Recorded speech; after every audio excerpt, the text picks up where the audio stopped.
your plan to our sharks and to our audience, and it starts now. Okay. As Benjamin Franklin once said, in this world, nothing is certain but death and taxes. Death pays no respect to social class. Even the poorest of the poor still face the financial burden of burying their dead. Did you know that almost 55% or 66 million Filipinos belong to the poor or low-income social class? These are people that make less than $400 a month. A death of a loved one is certainly a financial disaster. 43% of Filipinos belong to the middle-income social class, where death still poses a huge financial challenge. There is an average of 1,800 deaths registered per day in the Philippines. That is about 1 death per minute.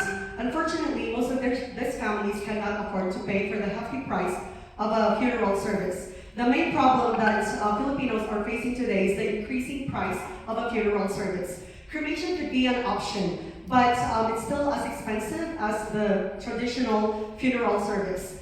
And also, most Filipinos still prefer they prefer to bury their dead because of their strong religious beliefs. Ataud Funeraria will be a game changer in the funeral industry in the Philippines. We believe that even the poor deserve a beautiful funeral service. We provide caskets for rent with different designs. The casket will serve as an outer shell, and the body will be placed in an inner box, in a sturdy wooden box inside. People cannot even tell that the wooden box is detachable. When it's time to bury the dead, both sides of the casket will be open and the box will be able to be removed. The caskets are reusable, which allows us to cut the cost in half. Ataud Funeraria provides a very unique service, so the whole Philippines will be our market. So our vision is to provide the Filipino people a more affordable funeral service. So what we need right now is a mentorship. We need a mentor that will help us to turn this vision into a reality. We also need a business expert who will help us. We also need a business expert who will help us to develop a business plan and also a financial plan. So our slogan is Servisyo na may puso, which is a service with a heart. So together we are going to serve the Filipino people with a heart. We believe that through our simple solution, Filipino people will have an easy access to affordable funeral service. All right, thank you, Ataud. What do you guys think about that? A rental coffin, right? Because how much is the average? It's expensive. It's like $7,000. Wow. And I mean, here, but in the Philippines it's like $800. Yes, so we asked around there. It's around 40,000. So we actually asked the local funeral service there provider, and their cheapest. So this is like the service for the poorest. And just like what I said, I attended at least funeral services there, and you could tell if it's a service for a poor person. Like there's not a lot of flowers, the curtain is not that great. So it's around $700. And these are the people who don't have income, and if they do, so the poverty threshold actually in the Philippines is 12,000 pesos to be considered as a poor. So low income is different from the poor class.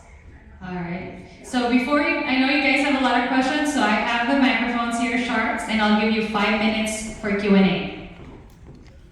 So who got the first question? Can you walk me through your distribution strategy? How do you plan on taking this to market? Yeah, so for the distribution strategy, I wasn't able to mention that during the pitch. So the vision is for us to be able to open branches all over the country, because we are offering a very unique service. So really, we are the only ones who is providing this type of service. So our whole market would be the Philippines. So hopefully we can do franchising in the future. Do you already have those relationships set up to start that, or would that be kind of on the next step? Yeah, that would be the next step. Yeah.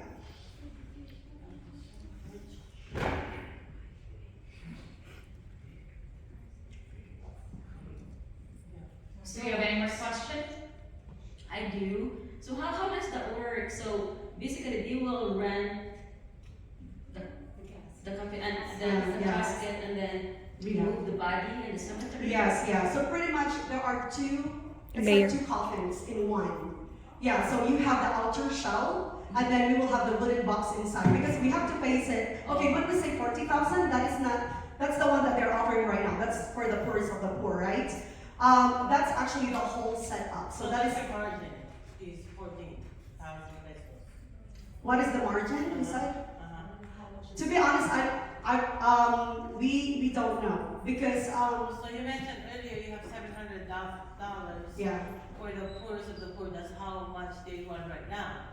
Yes, and that's including the whole setup. That is not just the casket, but pretty much like a bunch, like a big chunk of that money goes to the casket because casket is really the most expensive aspect of the whole setup. And you said that you're gonna cut the cost in half.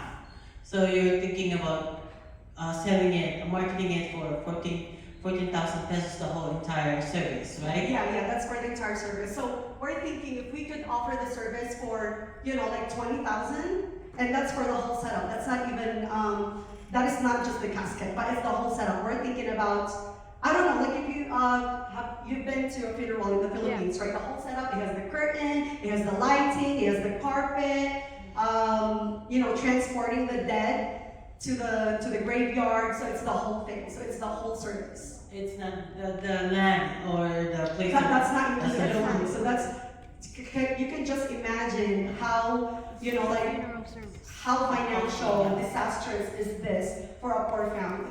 Because they even have to pay for a land where to bury the dead. Yeah. So what makes it possible for us to cut the cost in half is because the casket is going to stay. It's going to be reusable. So the thing is, like, people who are attending, they're not even gonna know that it's a rental casket. Well, of course they know, but I mean, they won't even see that this is a rental casket, because it still looks like, just a regular. But what's gonna happen is the way we design it, both ends are going to open up so that we can remove the wooden box inside. Yes. Yeah. So how about the culture in the Philippines? Because the culture in the Philippines is kind of different, right? Yes. When it comes to like their loved ones being removed from the fancy casket and then get into the cheap wood and plywood, most probably. Well, that is actually a very good question. I don't know if you are very familiar with the way they do it. Like, really, people don't even see when the dead is being buried into the ground. So pretty much like when they deliver the dead over there, like people cry, do their thing, and then they just all leave. And then the people who are getting paid to just bury them, like they just do their own thing. Oh, I think this depends on the place that you're doing it. Because in my town, we leave until the last until they cover the whole entire thing. Okay. So, and then cremation is very affordable in the Philippines now. Okay. Because I go back and forth in the Philippines. Okay. And you're saying it is cutting the cost to like 14,000. I think it's very unrealistic. You're not gonna be able to afford that. Even if you cut it in half, it will still. Yeah. You still have to pay more than that, and then the planning is easy. Like, the way you're going to remove the body, kind of like a mommy type, is that what you're thinking? Yeah. Well, the thing is, the box, it's not gonna look like, like an ugly box. Last 60 It's not seconds. gonna look like, like it's still, even if the relatives would see that you are removing it, I mean, it still has the blanket and the pillow and the everything, because I mean, you're not gonna leave that behind. So really, like, the box is even like covered, And oh, sorry. Do you guys have a picture of this box? We don't have it yet. Okay, and then also This is a business idea. and currently, what do they use in the Philippines when they're burying, like at the lower price funeral? What does that casket look like? I would say it's also pretty nice, but then you can tell the difference if you have been into a mid-range funeral service and if you have been to a really poor family's, wake. Because I had relatives that passed away when I was there.